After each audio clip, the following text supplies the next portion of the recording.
menemukan penelitian saya pribadi di teman-teman di lapangan kita ini, kenapa banyak umat Islam yang jarang bersyukur? Karena mereka mau bersyukur kalau yang sudah dianggap oleh dia nikmat. Kalau yang dia belum anggap nikmat, dia tidak bersyukur. Misal, targetnya mobil, Allah masih kasih motor, dia tidak syukur itu motor. Kamu naik apa datang? Naik motor. Mana motor kamu? Itu tuh yang sudah butut tuh, sudah 5 tahun. Padahal motor ini sudah banyak ngantar dia kemana-mana, gitu kan? Coba alhamdulillah ini motor saya masya Allah berjasa. Insya Allah sebulan kemudian Allah ganti. Gitu.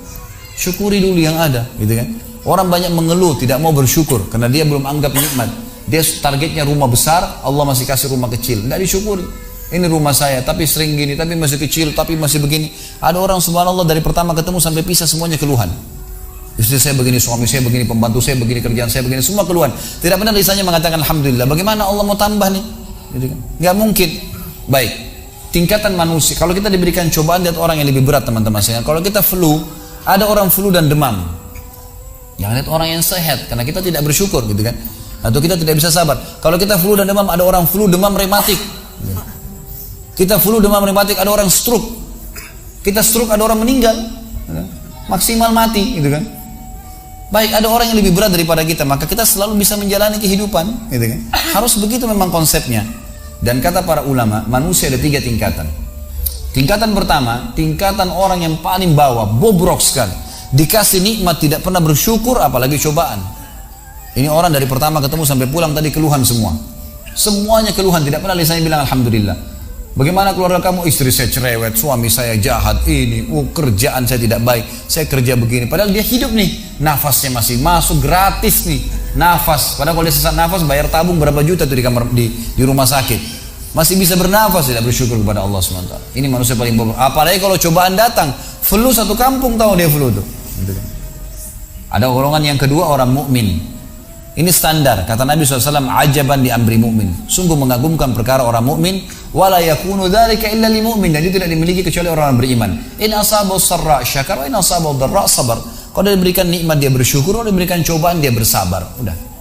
Dan sabar ini teman-teman sekalian tangkap definisi dari saya. Sabar itu bukan elus dada duduk manis, salah. Indonesia suka itu sabar, ya disuruh duduk. Bukan, salah. Sabar itu kata ulama adalah menerima takdir Allah, lalu ikhtiar cari jalan keluarnya. Itu sabar. Kita bangun pagi sakit nih, flu. Terima dulu takdirnya Allah. Allah lagi coba saya. Lalu ikhtiar minum obat. Itu sabar namanya. Jadi bukan sabar duduk manis. Ya sudahlah nanti Allah sembuhin kalau enggak bisa. Ini harus difahamin ya. Standar orang yang standar adalah orang mukmin tadi. Ada orang yang di atasnya.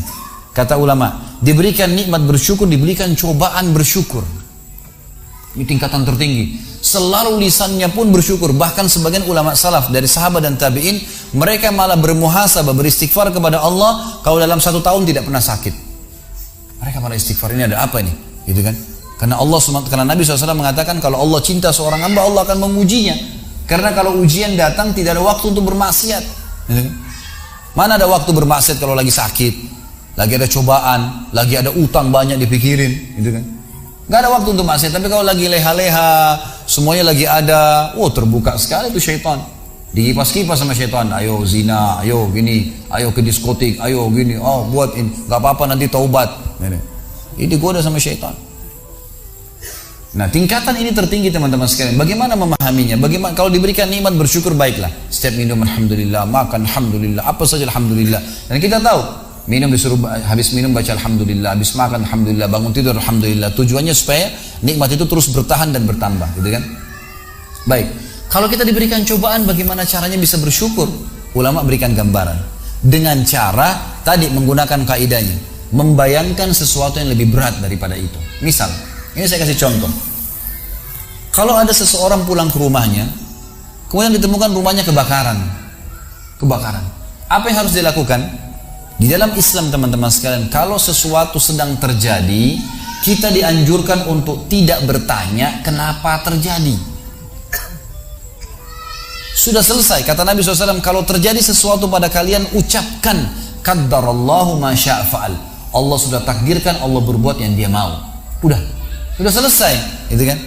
Kalau kita pulang ke rumah, ternyata rumah kita kebakaran. Yang kita harus lakukan dalam Islam, kata para ulama, tidak bertanya kenapa kebakaran, tapi solusinya. Apa jalan keluarnya? Baik, panggil tetangga, ambil air, telepon pemadam kebakaran, ikhtiar. Ikhtiar, itu tugas kita. Kalau lagi datang musibah, kita ikhtiar, gitu kan? Sambil menikmatin prosesnya.